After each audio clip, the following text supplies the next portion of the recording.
Miséricorde insondable, Dieu peut-il tout pardonner, absoudre ainsi coupable, et mes péchés oubliés. Jésus, je viens, oh, je viens à toi, oui, tel que je suis, oui, je viens à toi, c'est de moi, Jésus, je viens à toi, tel que je suis, prends-moi. Bien-aimés dans le Seigneur, bonjour. Je rends grâce à l'Éternel Dieu Tout-Puissant pour ce privilège, pour cette opportunité qui me donne encore ce matin, qu'il pleuve, qu'il neige, qu'il fait soleil, quel que soit le temps. Nous devons servir Dieu avec un bon cœur. Même dans les moments difficiles, n'arrêtons pas de servir Dieu et que notre vie rende gloire à l'Éternel. Bien-aimés, nous continuons dans la repentance, car le jugement de Dieu arrive. Le jugement de Dieu arrive sur la terre. Oui, Dieu est amour et Dieu juge le péché. C'est parce qu'il nous aime qu'il use de patience envers nous, afin que chacun puisse se repentir.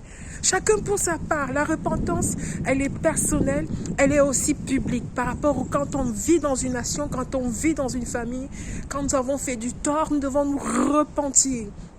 Parce que lorsque nous faisons ce tort, nous le faisons parfois publiquement et d'autres dans le lieu secret.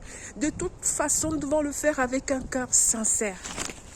Bien-aimé, Dieu, sans tenir compte des temps d'ignorance, annonce maintenant à tous les hommes de se repentir. Dieu donne la liberté à chacun de faire le choix, oui, pendant qu'il est vivant sur la terre. Message pour le salut de ton âme. La façon avec laquelle tu vis, tu fais tes choix, détermineront ta destinée après la vie sur cette terre. L'enfer ou le paradis, cela dépend de comment tu as mené ta vie. Première condition, il faut être né de nouveau pour entrer dans le royaume des cieux. Il faut accepter, c'est le Seigneur Jésus-Christ. Confesser le Seigneur Jésus-Christ comme son sauveur personnel, comme son Seigneur. Et puis marcher dans l'obéissance. Marcher dans l'obéissance. Marcher dans la vie de sanctification. L'obéissance dans la parole de Dieu. Bien-aimé, Dieu use de patience envers nous pour que chacun puisse parvenir à la repentance. Dans le livre de Deutéronome chapitre 30, verset 15, il est dit ceci. Vois, je mets devant toi la vie, je mets aujourd'hui devant toi la vie et la mort, et le bien, la mort et le mal. Car je te prescris aujourd'hui d'aimer l'Éternel ton Dieu, de marcher dans ses voies et d'observer ses commandements, ses lois et ses ordonnances, afin que tu vives et que tu te multiplies et que tu te multiplies et que l'Éternel ton Dieu te bénisse dans le pays où tu vas entrer en possession. Je paraphrase. Et plus loin dans le Nouveau Testament, dans le livre de 1 Corinthiens chapitre 6 au verset 12, ou dans le livre de 1 Corinthiens chapitre 10 verset 23, il est écrit « Tout m'est permis, tout ne m'est pas utile. Tout m'est permis, tout n'est pas utile. Tout m'est permis, mais je ne me laisserai pas asservir par quoi que ce soit. » Bien-aimé dans le Seigneur, Dieu donne le libre arbitre à chacun de vivre sa vie comme bon lui semble, avec ses dépenses. La liberté, il nous donne la liberté. Jamais il n'oblige l'homme à faire un choix. Il donne le libre arbitre à chacun, à tout homme, à toute femme, de faire des choix pendant son vécu sur la terre. Mais sache qu'en faisant ce choix, ces choix vont déterminer ta destination après la vie sur la terre. Dieu demande la repentance des nations. Dieu demande que chaque nation se repente. Parce que dans chaque nation, il y a des péchés, il y a des façons de faire qui ne glorifient pas Dieu. Et Dieu demande et invite chacun personnellement pour se repentir du mal qu'il a fait pendant qu'il est encore vivant. Bien-aimé, la France est une nation chrétienne. Mais la France aujourd'hui a retiré Dieu de sa constitution, a voté des lois qui sont contre la volonté de Dieu, a voté des lois qui sont contraires à la parole de Dieu et entraînent toute une nation dans le péché. Bien-aimé, Dieu dans sa miséricorde laisse le temps à chacune de se repentir. Il n'est pas encore parvenu au stade de la condamnation, mais il souhaite que vivement nous puissions nous repentir pour ce qui est fait dans cette nation et que nous retournons à lui, parce qu'il est bon, parce qu'il est amour. Quand on aime, on reprimande, on dit ce qui ne va pas. Il donne toujours des avertissements. Il avertit par des prophètes. Il avertit dans les rêves. Il avertit même, il nous a donné la vue. Nous pouvons voir ce qui se passe aujourd'hui. Ça ne glorifie pas Dieu. Bien-aimés dans le Seigneur, j'invite chacune à vraiment prendre le temps de se repentir par rapport à ce qui est fait dans cette nation. Chacun pour ses péchés et pour les péchés de cette nation. Parce que nous tous, nous sommes pécheurs. Mais Dieu, dans sa grâce, dans son amour, nous invite à nous repentir. Jésus-Christ est venu sur la terre. Il est mort à cause du péché. Il est mort, il est ressuscité pour qu'en croyant en lui, en donnant notre vie au Seigneur Jésus-Christ, nous puissions parvenir à la vie éternelle. Or, il n'y a que ceux qui sont saints qui entrent dans le royaume des cieux. Dans l'Hébreu chapitre 12, verset 14, il est dit ceci: recherchez la paix avec tous et la sanctification sans laquelle nul ne verra l'Éternel. Cette sanctification, c'est une vie de sainteté auquel Dieu nous appelle. À laquelle Dieu nous appelle. Dans le livre de Lévitique chapitre 18 verset 22, il est dit ceci: tu ne coucheras point avec un homme comme on couche avec une femme. Mais aujourd'hui, le monde, la nation dans laquelle nous nous trouvons, la France, a voté pour l'homosexualité. Bien-aimé, sache-le pour le salut de ton âme. Si tu es homosexuel, l'homosexualité est un péché devant Dieu. C'est une abomination devant Dieu. Je t'invite à te repentir. Dieu ne te condamne pas. Il attend que tu te répandes. Il a horreur de l'homosexualité. Il a en horreur le péché.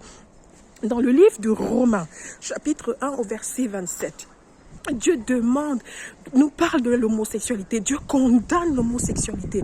Et comment il a livré ces hommes à leur égarement, à leur pensée. Le Dieu que nous servons est un Dieu saint. Il est le Dieu qui use de compassion. Repends-toi de l'homosexualité. Repends-toi de l'homosexualité. Je demande et je supplie, si tu es homosexuel, abandonne cette vie, abandonne cette façon de faire. Dieu a institué le mariage. Il l'a fait pour une façon précise. C'est lui qui a instauré la famille. Il a choisi un homme et une femme pour avoir des enfants. C'est comme ça que Dieu a défini les lois de cette vie. Bien-aimé, il n'y a pas de président homme et deux présidents hommes. Il n'y a pas de première dame homme. Il y a toujours un homme et une femme. Et bien-aimé, il n'est pas vu parmi les animaux. Comment on va chercher 2 lions pour avoir un petit? Il faut toujours un lion et une lionne. Bien-aimé, repens-toi de l'homosexualité. Bien-aimé, aucun meurtrier n'héritera le royaume des cieux. Bien-aimé, toi qui es femme, sache-le pour le salut de ton âme. L'avortement aux yeux de Dieu, c'est du meurtre. C'est parce que tu enlèves la vie. Commettre un meurtre, c'est enlever la vie. Et Dieu va même encore plus loin dans sa parole. Celui qui se met même en colère contre son frère est un meurtrier. Bien-aimé, ce n'est pas le Dieu que nous servons n'est pas de la blague. Tu diras peut-être, c'est mon corps, je fais ce que je veux. Et ce qui est encore plus dramatique dans cela, c'est que cette loi a été votée à cause d'une femme. La femme a été choisie pour donner la vie, non pas pour ôter la vie. Peu importe la condition dans laquelle tu te trouves, Jésus-Christ t'aime. Il ne te condamne pas. Il t'invite justement, simplement à te repentir. Repends-toi de l'avortement. N'y retourne pas. Si ton pasteur a peur de te dire, laisse-moi te le dire, en toute humilité, cela ne glorifie pas Dieu. C'est un péché. C'est considéré comme du meurtre aux yeux de Dieu. Bien-aimée femme, toi qui m'écoutes, repens-toi de l'avortement. Cela ne glorifie pas Dieu. Tu as un créateur, il s'appelle Jéhovah Yahweh, le Dieu d'Abraham, le Dieu d'Isaac, le Dieu de Jacob. Si on t'avait avorté, tu ne devais pas être là aujourd'hui, tu n'auras pas de destinée. Mais Dieu, dans ta miséricorde, il t'a préservé. Pourquoi le faire à quelqu'un d'autre? Abstiens-toi, bien-aimé, femme, toi qui m'écoutes, abstiens-toi. Ne livre pas ton corps à l'impudicité, ne livre pas ton corps à l'immoralité. Ces choses difficiles, mais avec l'aide de Dieu, avec l'aide du Saint-Esprit, nous parvenons à chaque seconde. Toi qui es femme, arrête de commettre l'avortement. Repends-toi de l'avortement. Je te supplie. Repends-toi de l'avortement, c'est un péché. Car Dieu a en horreur. Dieu en horreur cela. C'est du sang versé qui réclame ta vie, qui va te réclamer après ton passage sur la terre. Femme, renonce à l'avortement. Je te supplie au nom de Jésus. Repends-toi. Laisse toutes ces choses. Et va demander miséricorde à Dieu. Dieu ne te condamne pas. Il condamne il condamne l'avortement. Et il demande que tu ne retournes plus à cela. Je te supplie, toi, femme qui m'écoute, quelle que soit la nationalité, quel que soit ton pays, repends-toi de l'avortement. Et pour ce qui est encore dommage dans cela, celle qui conseille l'avortement, ou celle ou celui qui conseille l'avortement, celui qui dispense les médicaments pour l'avortement, celui qui pratique l'avortement et celle qui fait l'avortement, tous coupables aux yeux de Dieu, tous coupables à part égale. Le jugement de Dieu, c'est quelque chose de terrible. Vraiment, je t'invite, toi, femme qui m'écoute, quel que soit ton âge, tu es jeune, tu te dis émancipée, que tu vas faire de ton corps ce que tu veux. Non, sache que ce corps-là a été donné par un créateur que tu dois craindre pendant le temps que tu vis sur la terre. Et tu dois marcher dans l'amour, en préservant ce corps. Tu ne pourras pas faire de ce corps ce que tu veux. Non, c'est des lois qui ont été votées dans ce monde pour pousser des hommes, pour pousser des femmes à une déviance, à une immoralité de son homme. Ce qu'on voit aujourd'hui, c'est des conséquences encore de ce qui se passe, de ces lois, parce qu'il n'y a plus la crainte de Dieu. Aux serviteurs de Dieu qui se sont compromis en prêchant un autre évangile, un évangile qui conforte les chrétiens dans le péché, qui disent que non, c'est pas grave, Dieu va comprendre. Dieu ne comprendra pas, Dieu ne comprendra aucun péché. Bien-aimé, toi qui es serviteur de Dieu, dans le livre Jacques chapitre 3 verset 1, je paraphrase, il est dit ceci: ceux qui enseignent seront jugés plus sévèrement. Ne sais-tu pas que par ton ministère, des milliers d'âmes sont en train d'aller en enfer? Tu te moques de l'œuvre de la croix, fais attention. Repends-toi, toi serviteur de Dieu qui t'es compromis. En prêchant un évangile de confort, de foi, ils ont recours à des motivations, des procédés motivationnels qu'on voit sur Internet, on revoit dans l'église. C'est des gens qui ne sont pas conduits par l'Esprit de Dieu. Voilà pourquoi ils utilisent tous les moyens pour garder les âmes dans l'église. Ils ont peur de réprimander le péché. Donc si je dis ceci, les âmes vont s'enfuir. Aucun pasteur n'est mort à la croix pour une âme. Aucun serviteur de Dieu. Il n'y a que Jésus-Christ. Alors arrêtez de bafouer l'œuvre de la croix. Jésus-Christ pleure aujourd'hui sur la condition de l'Église. L'Église est aujourd'hui dans cette condition parce que les leaders ont conduit le peuple autrement. C'est ce qu'on appelle dans Jérémie 23 des bergers infidèles, des gens qui viennent faire leur propre œuvre, mettant l'œuvre de Dieu de côté. L'évangile, c'est l'évangile de la croix qui prêche Jésus et Jésus-Christ ressuscité. Et il est impossible de prêcher Jésus-Christ sans réprimander le péché. Il est impossible de prêcher Jésus-Christ sans parler de la sainteté. Le Dieu que nous servons est un Dieu saint. Il n'y a pas à dire que non, ils ont une petite foi, ils ne vont pas comprendre. Dieu, c'est celui qui a créé chacun. Il n'y a pas un homme qui a créé un homme. Ça, c'est les ruses de Satan. Et que l'Éternel réprimande tous ces pasteurs. Repentez-vous de la compromission parce qu'à cause de vous, il y a des milliers d'âmes qui sont en train d'aller en enfer. Repentez-vous, s'il vous plaît. Vous avez des églises qui ont accepté l'homosexualité. Des églises qui sont amies des homosexuels. Bien-aimé, toi qui es pasteur, qui a accepté l'homosexualité, qui a peur de prêcher, de réprimander contre l'homosexualité, sache-le maintenant, ton pupitre est rejeté devant Dieu.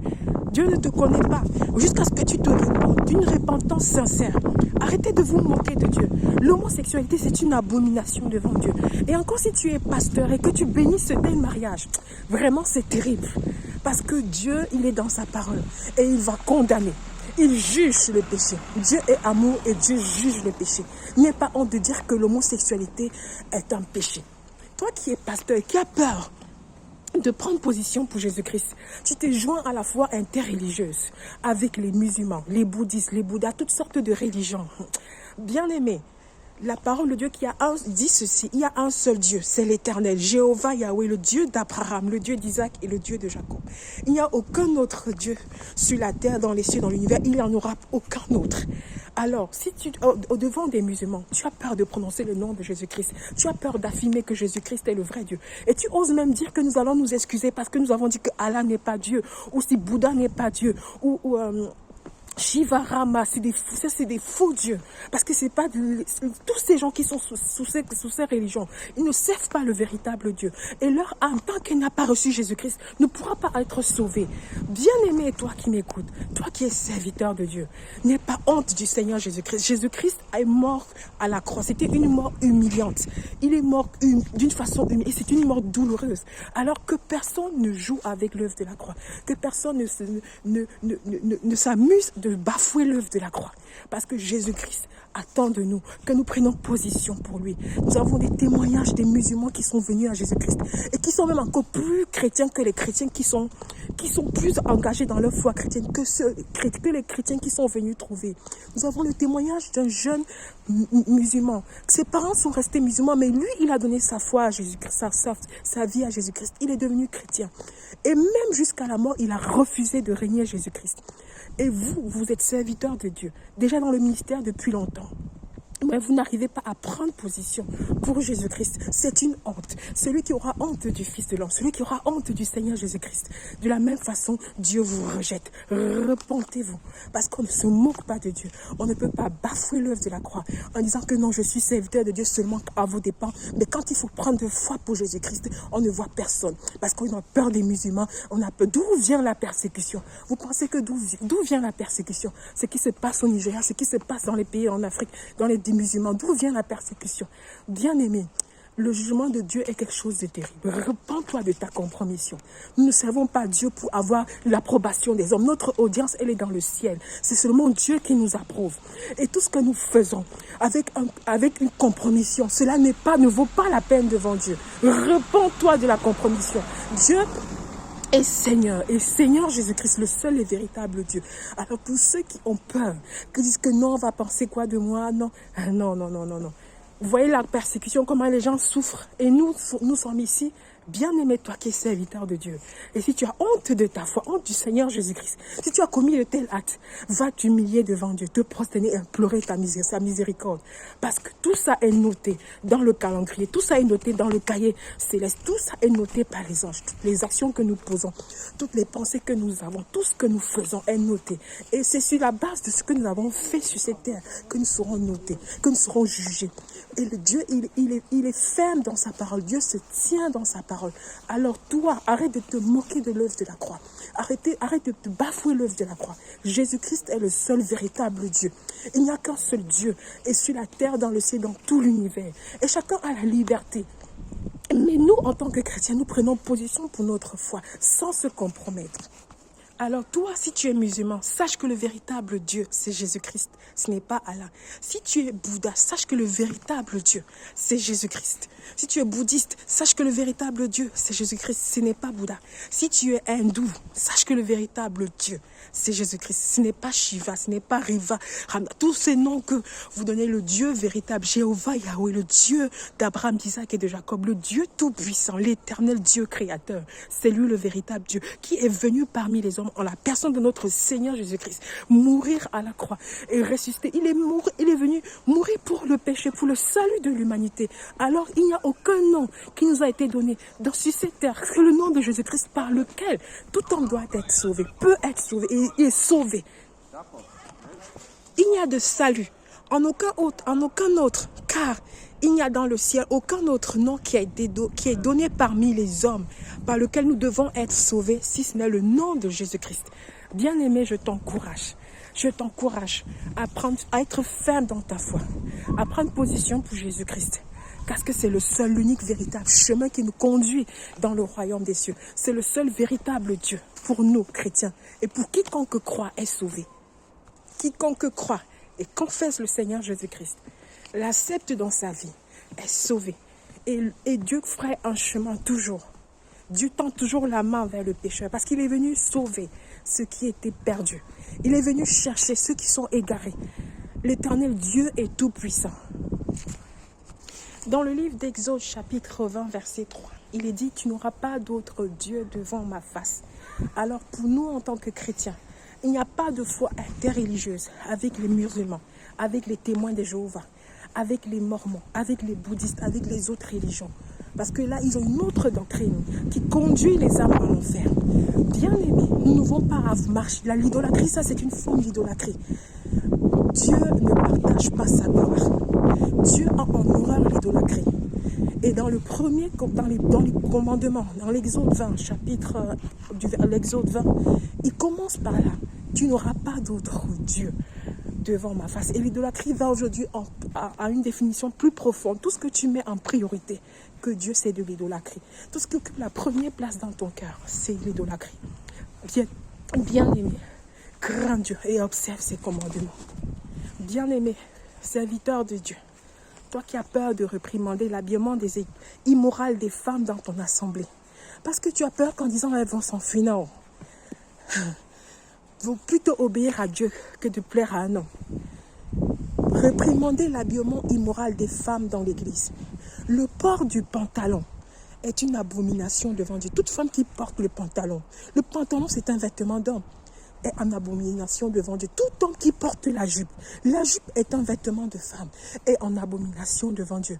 Alors, arrêtez de trouver des justificatifs disant qu'il neige, il fait froid. Moi, je suis en jupe, je suis en robe, pardon. Dieu se tient dans sa parole. Et même les premiers chrétiens, il faisait plus froid. Ils avaient toujours des longues robes, des longues jupes, avec des jupons. Quel motif allons-nous donner ? Dans la parole de Dieu, dans le livre de Deutéronome, chapitre 22, verset 5, il est dit, je paraphrase, toute femme qui porte un vêtement d'homme est en abomination devant l'Éternel. Et tout homme qui porte un vêtement de femme est en abomination devant l'Éternel. Et aujourd'hui, c'est considéré comme la mode. En tant que chrétiens, nous ne devons pas nous conformer au siècle présent, mais vivre selon la volonté de Dieu. Pendant le temps qui nous reste à passer dans cette chair, parce que Dieu est dans sa parole. Bien aimé, n'aie pas honte. Rejette le pantalon, c'est d'habillement immoral. Et quand tu viens dans la présence de Dieu, couvre tes seins, couvre tes cuisses, mets des vêtements modestes. Dieu est dans sa parole. Honore Dieu. La maison de Dieu n'est pas une boîte de nuit. La maison de Dieu n'est pas un lieu où chacun fait ce qu'il veut. Non. Quand nous sommes invités à des cérémonies, à un entretien pour le travail, on s'habille bien. Pourquoi pas quand il s'agit de la maison de Dieu? Dieu est le Créateur, le Dieu Tout-Puissant, que nous devons honorer dans tout ce que nous faisons. Vraiment. Et craignons Dieu. Aujourd'hui, il y a beaucoup de gens qui se disent athées, qui disent qu'ils ne croient pas à l'existence de Dieu, et qui se disent que si Dieu existait, pourquoi il y a toute cette misère, ces problèmes, ces difficultés? Bien-aimé, toi qui es incrédule, sache-le pour le salut de ton âme. Aucun incrédule n'héritera le royaume des cieux. Sache-le qu'il existe l'enfer et le paradis. Et l'air que tu respires, est-ce que tu vois cet air? Mais tu es vivant. Tu penses que d'où vient cet air? Ce n'est pas parce que tu ne vois pas Dieu qui n'existe pas. Dieu, il existe. Il est le Tout-Puissant. On l'appelle l'ancien des jours. Celui qui a existé avant toute création. L'ancien des jours. Bien-aimé, repens-toi de ton incrédulité. Dieu ne te condamne pas. Notre intelligence est parfois trop petite pour comprendre les choses spirituelles. Mais l'homme aujourd'hui pense connaître tout. Il s'enorgueillit. Tu vas te dire que j'ai l'argent, j'ai ma maison, je suis mariée, j'ai des enfants, je suis assis financièrement. Qu'est-ce qui me manque? Il te manque Jésus-Christ, le seul véritable Dieu. Bien-aimé, toi qui es incrédule, pense au salut de ton âme. Dieu, sans tenir compte des temps d'ignorance, annonce maintenant à tous les hommes qu'ils aient à se repentir, toi y compris. Repens-toi de ton incrédulité. Parce qu'il y a des choses qui arrivent, même dans la nature, que tu dois te poser la question qu'il y a une main supérieure qui les a faites. Ça ne vient pas de l'œuvre d'un homme, mais du Dieu Tout-Puissant, Jéhovah Yahweh. Crains Dieu. Cherche, humilie-toi. Va dans la présence de Dieu. Va dans ton intimité. Cherche Dieu. Et Dieu va se révéler à toi. Parce que dans son amour, il se révèle.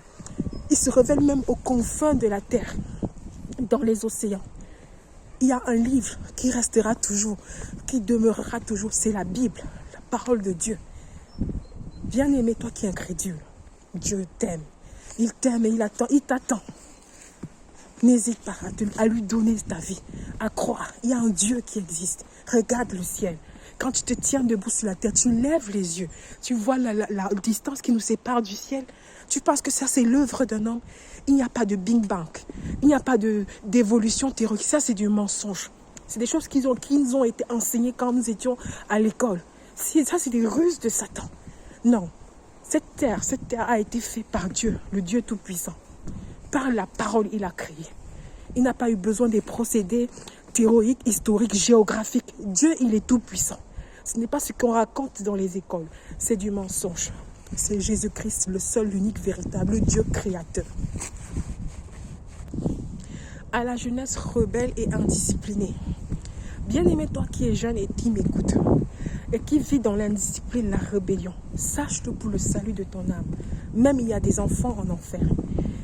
La parole de Dieu demande aux jeunes d'obéir à leurs parents. Obéissez à vos parents. Honorez vos parents.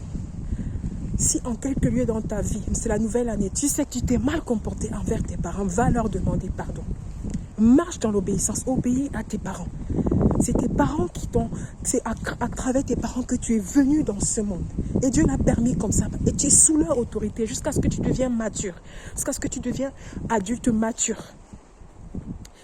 Bien-aimé, il y a des enfants qui appellent la police parce que les parents sont en train de les discipliner. Et en le faisant, en votant de telles lois, en permettant de telles lois, ça réduit l'autorité des parents en ayant. Et on s'étonne aujourd'hui de la délinquance, de la dépravation des mœurs, des grossesses extramaritales. On ne se moque pas de Dieu. D'où vient cela? Ça vient des hommes, ça ne vient pas de Dieu. Après, qui sont les premiers à se plaindre? À qui la faute? Bien-aimé, toi qui es jeune, crains Dieu, obéis à tes parents, honore tes parents, marche dans l'obéissance. Tes parents savent ce qui est mieux pour toi. Marche dans l'obéissance. Ce qui est visible est temporaire. Tout ce que nous voyons aujourd'hui, cela va être réduit à néant. Cela va finir, va disparaître un jour. Parce que tout est vanité et poursuite du vent. Mais ce qui est invisible est temporaire. Oui, ce qui est invisible est temporaire. Et Dieu, il se tient dans sa parole. Dieu, il est vivant. Il a fait la promesse. Bien-aimés, ne nous moquons pas de Dieu. Arrêtons de bafouer l'œuvre de la croix. Jésus-Christ revient. Préparons-nous dans la repentance. N'oublions pas le sang de l'agneau de Dieu qui nous purifie de tout péché. Jésus-Christ est capable de changer toute condition, quelle que soit ta condition, quel que soit ton passé, quel que soit ce que tu as fait. Jésus-Christ, dans sa miséricorde, est capable de l'effacer avec son sang, le sang de l'agneau de Dieu. Il attend de toi que tu te repentes, que tu reviennes à lui, que tu changes de direction avec sincérité. Parce qu'il y a des gens, quand ils se repentent, ils repartent faire la même chose. Ils se repentent, ils repartent faire la même chose. Non, arrêtez d'abuser de la grâce de Dieu. Ça, c'est abuser de l'œuvre de la croix. Et Dieu ne tient pas pour innocent le coupable. Bien-aimé, c'était en quelques mots, vous exhorter à la repentance. Oui, il neige, mais l'œuvre de Dieu doit continuer d'avancer, même dans la neige. Merci.